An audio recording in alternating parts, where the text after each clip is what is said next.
Hey everybody, it's Master Gallengeist here, bringing you my review for the anime Angel Beats on Netflix. And this is a weird one for me to review. I wasn't really that into it in the beginning of the anime, but towards the end, I really liked where they went with it, and so much so that I really changed it up and kind of really enjoyed it. Now granted, there's still kind of problems with it, mainly kind of tonal and having just stuff thrown in there, kind of to a degree. But, and also that there's like a large cast of characters that really don't get a lot of character development. They get fast character development in certain instances because of how the story is structured, but we do get some character development for like the main characters towards the end of the anime. So we start off and we see that this one kid, Otanashi, is waking up and he is near this other girl, Yuri, with a sniper rifle trained on this other girl who she's calling Angel. He does not believe what she's talking about, that they're in the afterlife, that they can't die, and that you join me if you want to live, kind of Terminator kind of thing. And he's like, I'm calling bullshit. Goes down to Angel to kind of figure out what's going on. He's like, she's calling you an angel. He's like, no, I'm not. And that they can't die. He's like, prove it to me. And she then stabs him in the heart. And he then wakes up kind of like a respawn thing, except his clothes are all bloody and messed up. He's like, what the hell? And then he gets kind of roped into the battlefront. Now, I like Otanashi's character mainly towards the back end. I didn't have a problem with him in the first portion of it, but he seemed like just a stand-in for the audience, mainly because he was he had amnesia and didn't remember his memories of his previous life and was just trying to figure out what was going on. And we see that this Battlefront group has been fighting Angel for a while and that they do kind of weird stuff. They have a distraction group, which is a girl band, and they're usually used to get like tickets and stuff for meals, and that Angel is trying to get them to get into this high school and do things the correct way. It's like, all right, that's kind of weird. And usually that means that she's doing defensive stuff and fighting them, because in this world you can reprogram matter. And Yuri and the Battlefront have this guild that like takes dirt and changes it into weaponry and everything.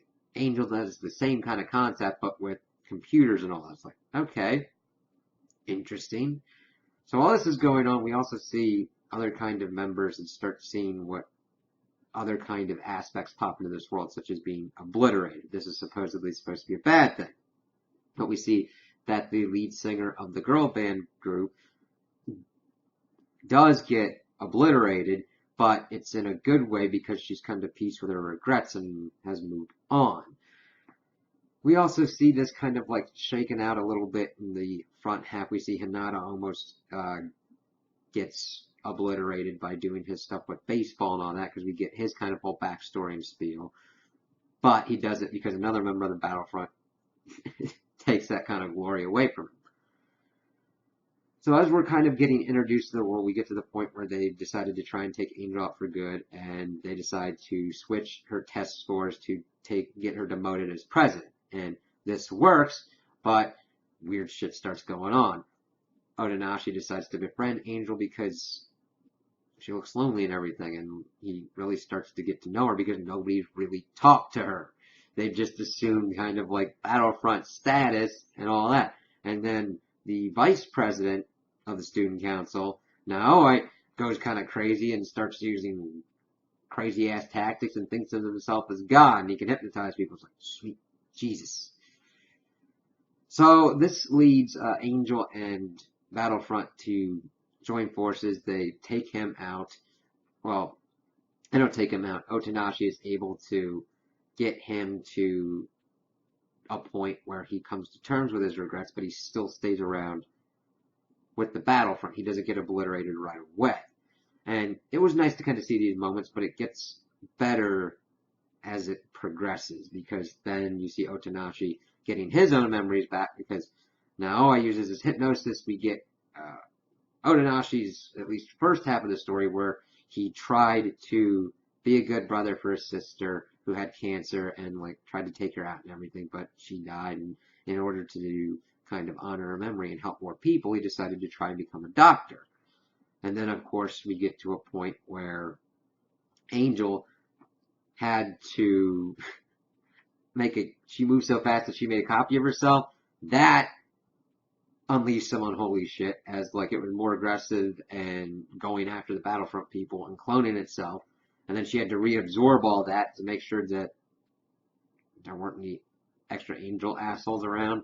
And Otanashi watched over her and got the rest of his memories of how he died, where he was on his way to an entrance exam. There was a subway accident that caved in both ends, and he was severely injured, and he was able to help people, but he died right before rescuers were able to come. And having all that kind of information, he enlists the help of Angel to help get everybody to move past their regrets. And that was kind of cool. As, now granted, they don't focus on too many people, because he gets one person to move on to the next life, but then we get into this instance where there's these shadow monsters that absorb people, and then they come back as the NPCs. So that's because what we learned that there was a person that made this program, and at any time love is detected, this program initiates, so that way that it can help get them to move on to the past life. Otherwise, they would try and make this into a paradise.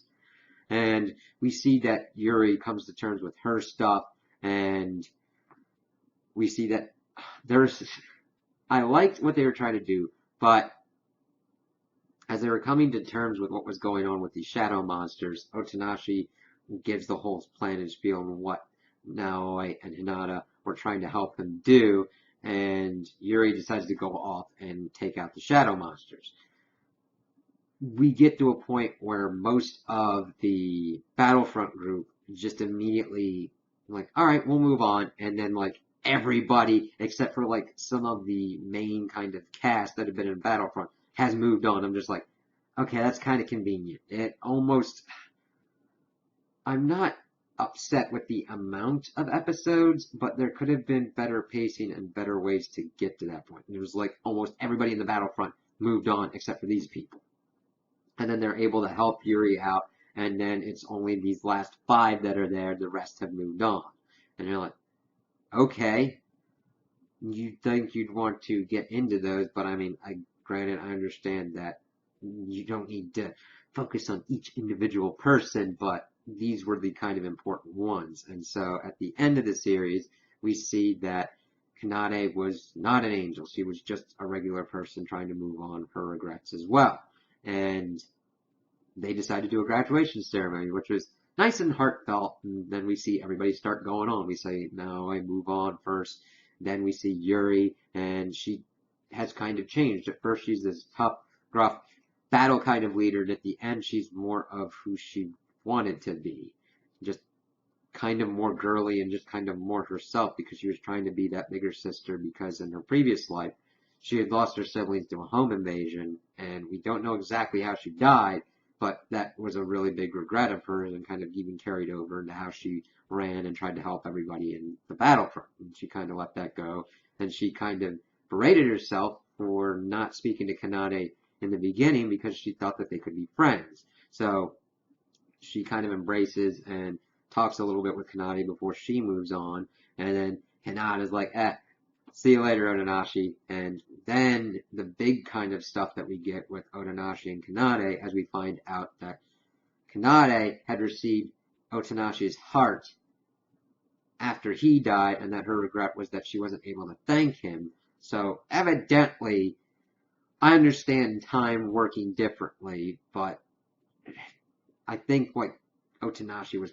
perhaps pulled or whatnot into that time frame to help her get on and move on with her life, and that is how he got his memories back, because evidently he didn't have his heart even when he was stabbed, but of course his heart was in her, and that's how he got his memories back, and he didn't want her to move on.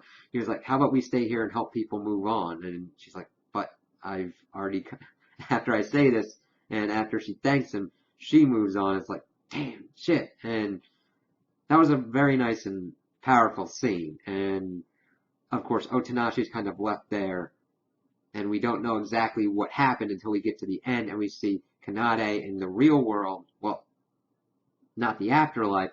Well, it's like a reincarnation kind of thing. And she's humming one of the songs that the uh, band leader had been singing as she moved on to the next life. And we see someone who looks like Otonashi walking by, and then she starts trying to walk a different way, but he kind of recognizes the song, walks up, and before he's able to kind of tap her on the shoulder, that's where it ends out. And I kind of like that. Because, I mean, you can have your kind of ideas, but it's enough to lead on that, like, yay, at least they got together and had or at least had the option of finding each other in a new life and potentially finding the other people as well and having grand old times and having pretty kick-ass use and all that. So I definitely really enjoyed the end. So when people are like talking about like the 3-episode rule, it's kind of like that would have done this a disservice in my instance because I would have been like, okay. And it really wasn't that the front end was bad. It's just the art style was okay for me. It really didn't kind of jump out to me with like colors. The only one's character design that I really liked was like Otonashi and Kanade. There was just something about them that like really worked pretty well. And it's just the humor. I'm like, okay, I've kind of seen this kind of stuff before. And it didn't really just kind of like hook me. And I'm like, okay, you're doing kind of usual kind of thing, kind of video game style with the afterlife. And I think that kind of the looseness of that had to deal with it just being in 13 episodes. And mainly like the pacing.